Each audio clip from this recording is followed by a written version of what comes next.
باللہ من الشیطان اللعین الرجیم بسم اللہ الرحمن الرحیم الحمدللہ الذی لا یبلغ مدحتہ القائلون ولا یحصی نعماءہ العادون ولا یؤدی حقہ المجتہدون الصلاۃ والسلام علی اشرف الانبیاء والمرسلین ابی القاسم محمد اللہم صلی علی محمد وآل محمد وعلى اہل بیتہ الطیبین الطاہرین المعصومین المظلومین سیما بقیت اللہ العظم روحی وارواحنا لہ الفدا اما بعد السلام علیکم ورحمۃ اللہ وبرکاتہ۔ ناظرین کرام، سلسلہ مہدویت کے گفتگو کا سلسلہ یہاں تک پہنچا تھا کہ جب امام زمانہ عجل اللہ فرجہ الشریف کے 4 نائبین اس دنیا سے انتقال فرما گئے تو امام نے اپنے چوتھے نائب کو آخری وقت میں یہ ارشاد فرمایا کہ دیکھو 6 دن کے بعد تم اس دنیا سے رحلت کر جاؤ گے، تم اس دنیا سے انتقال کر جاؤ گے، لیکن خبردار اپنے بعد کسی کو میرا نائب معین نہ کرنا۔ اور تاریخ ہمیں یہ بتاتی ہے کہ بالکل 6 دن کے بعد امام کے آخری نائب علی بن محمد کا انتقال ہوتا ہے اور 329 ہجری سے لے کر امام کی غیبت کبریٰ کا سلسلے کی ابتدا ہوتی ہے۔ اب جب سے لے کر آج تک امام غیبت میں ہیں بحکم خدا۔ اب انسان توجہ کرے کہ جو دنیا کے اندر جو مشکلات، جو آسائشیں ہمارے اوپر آ رہی ہیں، یہ امام کی غیبت کے سبب سے ہیں۔ اب جب امام کا ظہور ہوگا تو یہ تمام مشاکل، یہ تمام پریشانیاں تمام چاہنے والوں سے دور ہو جائیں گی۔ اب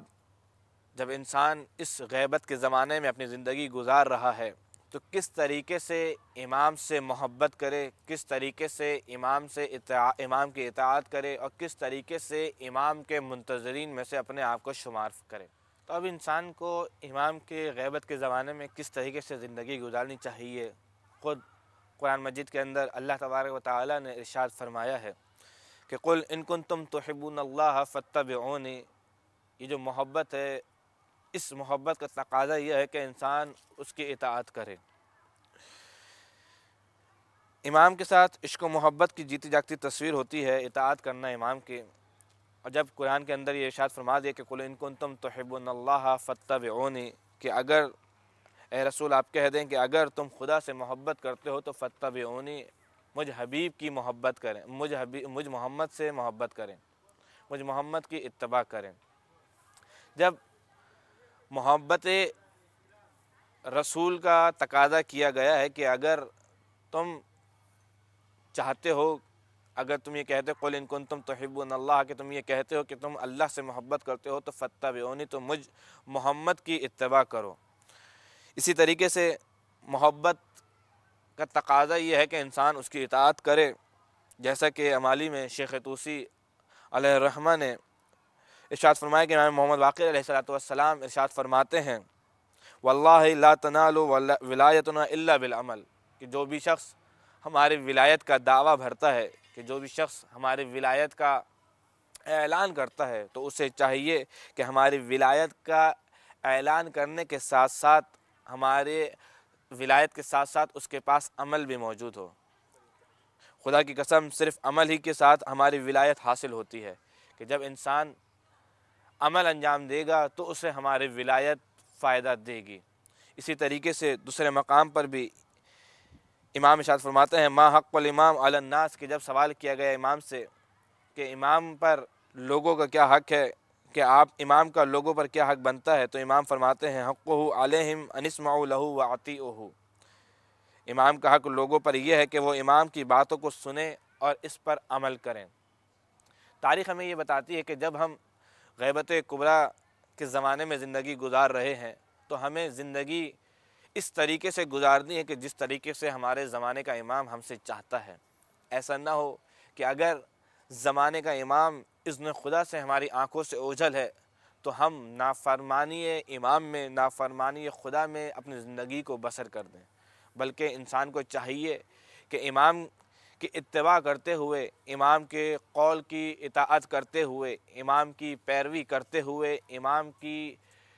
فرما برداری کرتے ہوئے امام کی اتباع کریں، اور امام کو اس طریقے سے راضی و خوشنود کریں کہ جب امام اس زمانے میں امام کا ظہور ہو تو امام ہم سے راضی و خوشنود ہو۔ جب انسان اس دور کے اندر جب امام ہماری آنکھوں سے اوجھل ہے تو ایسے زندگی نہ گزارے کہ جیسے امام ہمیں نہ دیکھ رہے ہوں، بلکہ انسان کو یہ خیال رکھنا چاہیے کہ ہر وقت ہمارے زمانے کا امام ہمیں دیکھ رہا ہے، اور جب زمانے کا امام ہمیں دیکھ رہا ہے تو کس طریقے سے ہمیں زندگی کا لمحہ بہ لمحہ، زندگی پہ قدم بہ قدم ہمیں احتیاط سے گزارنا پڑے گا، تاکہ زمانے کا امام کو ہمارے سے کوئی تکلیف نہ ہو۔ زمانہ کا امام جب بھی زمانے غیبت میں بیٹھے ہوئے ہماری طرف نگاہ کریں تو اس وقت امام ہم سے راضی و خوشنود ہو۔ پروردگار عالم کی بارگاہ میں دعا کرتے ہیں کہ اے پروردگار، جب تک زندہ ہیں ہمیں ایسے اعمال انجام دینے کی توفیق عطا فرما کہ زمانے کا امام ہم سے راضی و خوشنود ہو، اور ایسے افعال انجام دینے کی توفیق عطا فرما کہ جب زمانے کا امام ظہور فرمائے تو اس وقت ہم امام کے اصحاب و انصار میں سے ہمارا شمار ہو، اور ہم امام کے ساتھ قدم بقدم رہیں، امام کی اطاعت میں رہیں، امام کے فرما بردار رہیں۔ اور اس زمانے کے اندر کہ جو غیبت کبریٰ کا زمانہ چل رہا ہے، پروردگارہ ہمیں اس میں اطاعت خدا کے ساتھ اطاعت امام علیہ السلام کو انجام دینے کی توفیق عطا فرما، تاکہ ہمارے زمانے کا امام ہم سے راضی و خوشنود ہو۔ اللہم صلی علی محمد و آل محمد۔